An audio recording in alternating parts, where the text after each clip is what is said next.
So, we are going to again talk about the relationship of the whole and part, and for this lecture we are going to specially concentrate on one principle that is known as Gestalt principle in history, and that is quite a popular principle that the visual artists, the graphic designers and the practicing artists, they feel like reading and knowing. Though it is a group of psychologists in 1920s from Germany who developed a few principles of visual perception, and that was totally concentrated on how the images are viewed culturally and otherwise. So, these are some of the principles that are known as Gestalt principle. We are going to cover some of the principles and see that there is a lot of overlapping how we build up images and how we execute things, and then finally how we communicate the idea to with the viewers. So, there are different ways how people view objects. This is the first one is one example that is where we go by the similarity of an object. What is the similarity? When we have similar forms repeated.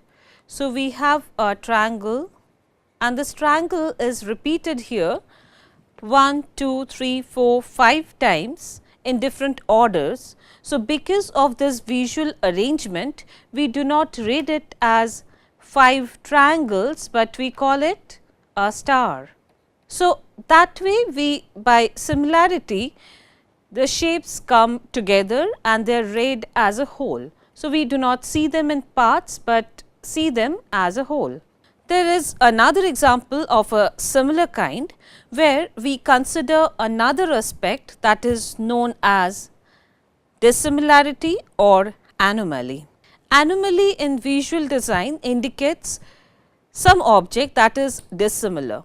So, when the similarity occurs, an object can be emphasized if it is dissimilar to the others. So, in this whole group, there is one object that is dissimilar. This is also in isolation. So, this will work as the focal interest here. So, the emphasis will be on the figure that is in a anomaly position. So, this anomaly gives us a focal interest. Another function is known as continuation. What is seen in this image is there are two figures. One is a pyramidal structure that is actually a triangle, and then another object that can be a star, or it can also be a small leaf or anything else. It is nothing that specific, but they are not related internally.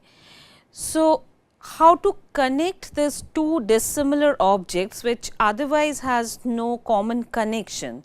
We need another object to connect them. So, in this case there is a rainbow formation that is creating a curve, and that way these two dissimilar objects are getting connected. So, as we talked about this conceptual unity, there are lots of things that are conceptually connected, like a triangle or a flower. So, whether it is a flower or a leaf,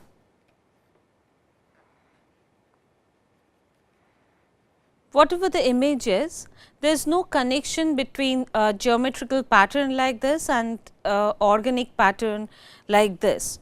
So, how to connect them? If they are conceptually connected, we need to have a third object. It might be a rainbow or maybe nothing. We can also have a curve in a different order. Let us explore that. So, we see a formation.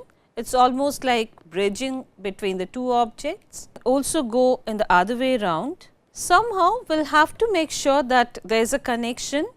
There are popular logos that are formed this way when we have the conceptual connection, and we also struggle to get some kind of a visual connection into it. So, let us see another variation of a similar thing.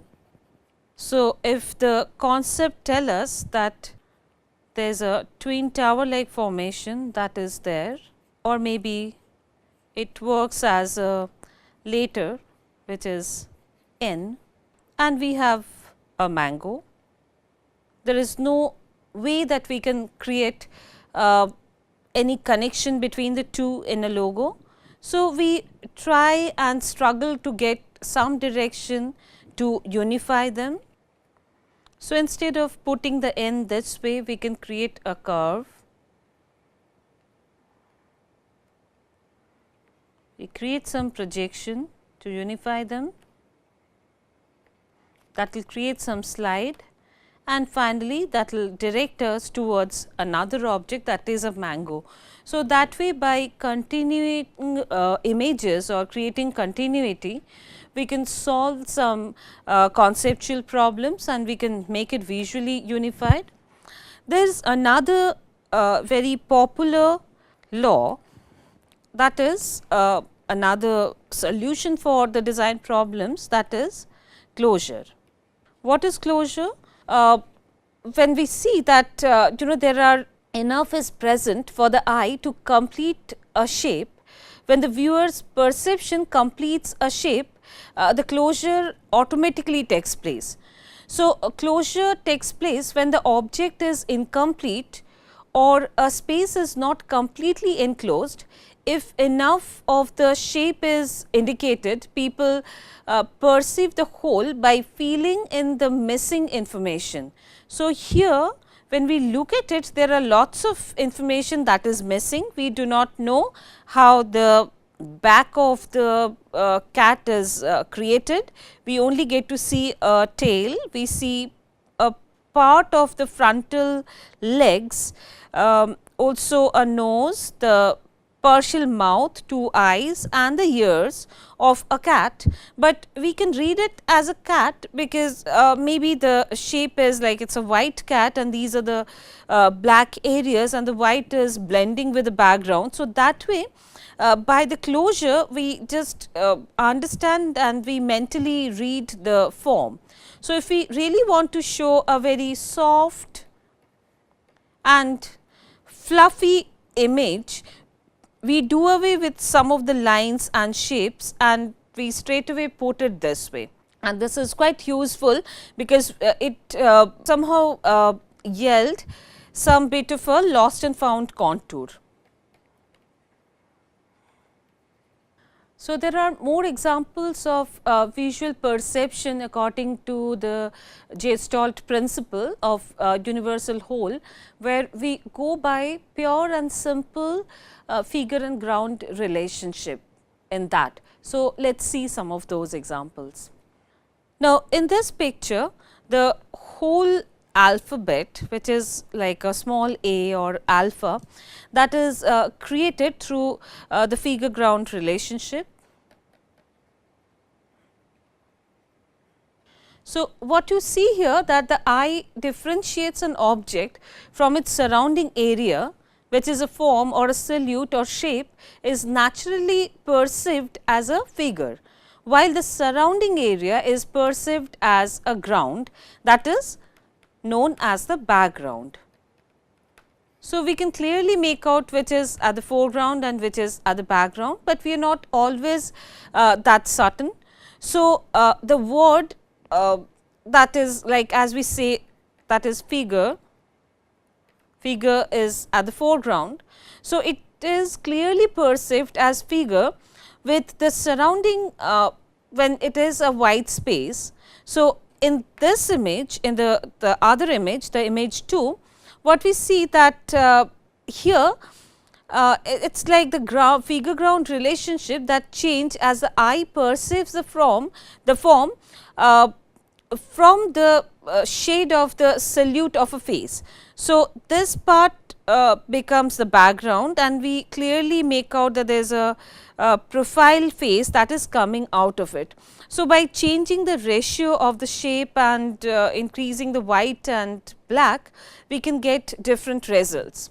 So, And then this particular image, it also works with the same condition, but the image at this side, that is a little more complex, because it undergoes a relationship of figure and ground which change upon perceiving the forms that are there on the top level, and then there are water. So, they are more like the waves that are there in continuity, and the waves are continuous, but that gives us some impression of a trunk. So, what we see in the foreground, the trunk here and the white here, that is creating some differences. So, we cannot put our eye on one direction. We, if the white is the foreground, then the black can also be working as a black background, or we can put black in the foreground and put the white as a foreground again. So, that can create a lot of dual functioning in this kind of examples. Now, this is another example which is also very interesting, where we go by the proximity. So, when we see this blocks, they are separated, there are 9 squares, small squares, but we read them as 9 cubes. They are separated, but in this condition, when they are organized, we do not look at them separately and we read it as a whole. So, it totally depends on the visual organization that they go through. So, they tend to be perceived as a group, and this is more like how we are grouping a form and looking at them together. And here in the same manner, we have many arrows formed. So, if we count on them, then we say that there are 1, 2, 3, 4, 5, 6, 7, 8, 9, 10, 11, 12. So, there are 12 arrows, they are curved, but we do not read them as 12 arrows, because it also gets a formation and that is more holistic and they look like a tree. So, when we look at it, we do not read them as 12 arrows, but formation of a tree. So, that is all about or maybe that is the basic of how the whole predominates over parts. So, this relationship is very important for visual unity. If we cannot focus on the whole form and see things in parts, the visual unity will be disrupted. So, from all this discussion, we can come down to a few conclusions, that is, without unity, a visual design is chaotic and not too quickly readable, or it can be less communicative. Without some elements of variation, the design can be also lifeless. Neither too much of confusion nor utter regularity in visual design is actually wanted by the artist or also by the viewers. So, beyond general guidelines, the options of visual designer are very broad.